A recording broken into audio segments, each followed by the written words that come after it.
Pak Anies, sekarang saya ingin yang lebih serius, Pak Anies. Pendidikan politik ini kadang merisaukan kita. Saat inilah kita melihat ya politik yang berubah, bergeser. Tadinya ini teman, sekarang jadi kompetitor. Begitu. Saya tidak mengatakan lawan, ini kompetitor dalam kompetisi ini, kontestasi ini. Tahun 2014, seingat saya Pak Anies adalah juru bicaranya Pak Jokowi dalam tim pemenangan itu, betul ya? Betul. Terus kemudian mengantar Pak Jokowi dari Taman Menteng itu menuju ke gedung KPU, masih ingat itu? Masih ingat. Suasana itu.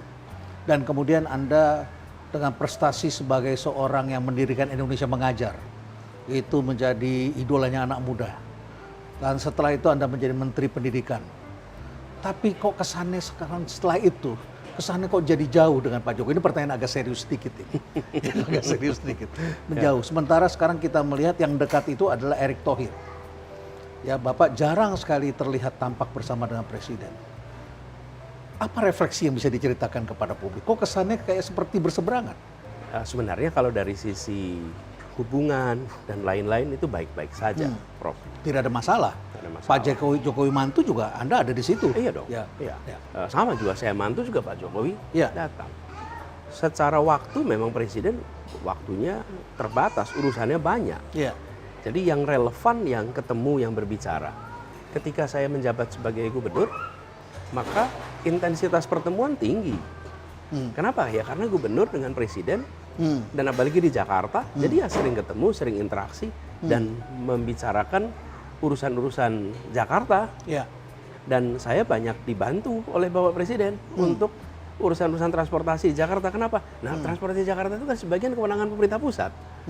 Untungnya Presidennya bekas gubernur di Jakarta. Jadi setiap kali saya cerita, oh iya saya ingat di masalah ini. Saya ingat, saya jadi dibantuin. Nah, setelah selesai saya bertugas, saya warga negara biasa, Pak. Urusan Bapak Presiden kan macam-macam. Ya. Jadi tentu saja intensitas komunikasi menjadi turun. Tapi bukan berarti ada masalah. 2014 saya bantu. Ya. Dan saya membantu itu juga saya diundang diminta untuk membantu. Diminta, tiba-tiba ditelepon oleh Mas Andi ya, Andi Wijayanto kalau saya tidak salah. ditelepon, kemudian telepon diserahkan Pak Jokowi, lalu saya bicara Pak Jokowi. Tapi perkenalan dengan Pak Jokowi kan sudah lama, Prof. Ya, pada waktu jadi gubernur dan sebelumnya lagi. Ketika beliau masih wali kota. Wali kota. Jadi seperti kalau kita ngobrol begini, Prof, kita ini punya interaksi yang long ago, yang tidak ada kaitan dengan posisi-posisi kita sekarang, Pak. Ya. Jadi saya dengan senang hati membantu. Dan kemudian Presiden di dalam menjalankan tugasnya itu selalu mempertimbangkan banyak sekali faktor, Pak. Kenapa? Ya karena dia punya helikopter view yang lebih luas daripada kita. Jadi ketika Presiden di tahun 2016 memutuskan bahwa tugas saya sebagai Mendikbud selesai, saya sampaikan terima kasih sudah dikasih kesempatan untuk bertugas di Kementerian Pendidikan. Pernah Pak Anies tanya, kenapa ya tidak sampai selesai? Tidak. Tidak pernah saya tanya. tanya. Dan beliau juga tidak memberi penjelasan? Tidak. Dan menurut saya juga saya tidak perlu tanya. Tidak perlu tanya.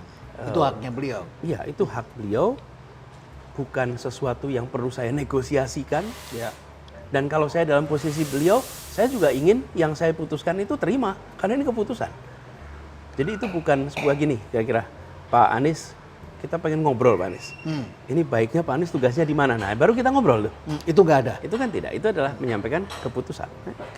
Dan saya melihat Pak, bahwa memang pada akhirnya kita juga akan berhenti kok, Pak. Betul.